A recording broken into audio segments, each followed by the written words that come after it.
हाँ, उम्मीद करता हूँ आप सब खैरियत से होंगे और सब ठीक होंगे। नहीं असा अगू ते सारा अपना विलाग बड़े तो सराकी दे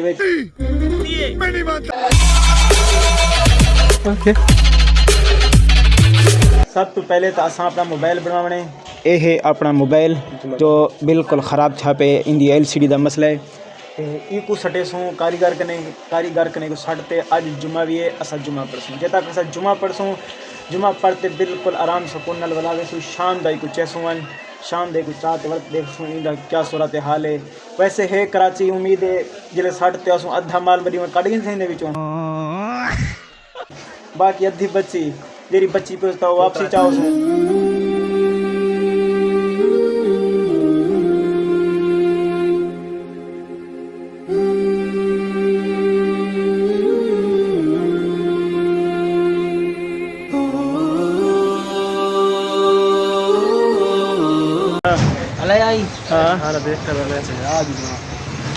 मोबाइल भी बनवाना हा तो अपना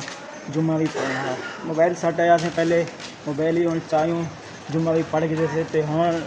इन्हें चेक करें दूँ हाँ बुकियाँ पूरियाँ हैं नहीं या कहना क्यों नहीं एक वन ते चार्जिंग चलें दूँ एक ऑन करें दूँ चलता भी है कहना तो असा ओडे वन ते वीडियो नहीं से बना सकते बाहर क्योंकि कराची का माहौल एक टाइम जाए मोबाइल खसी जाने का कोई पता नहीं लगता कोई टाइम नहीं होता ऐसे तो नहीं होता है बंदे जिमें जो आंदे खसी दे वेंदे पता ही नहीं लगता तो मोबाइल है उनको चेक करिए नू को चेक करें नू हुण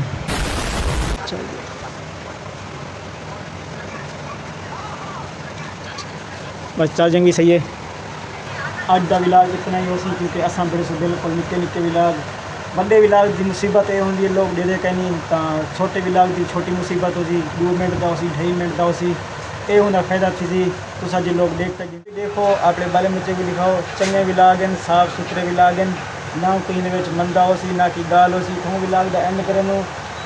सब्सक्राइब कर गिनो चैनल को शेयर भी कर दियो तो मिलसूँ अगले विलाग। Okay.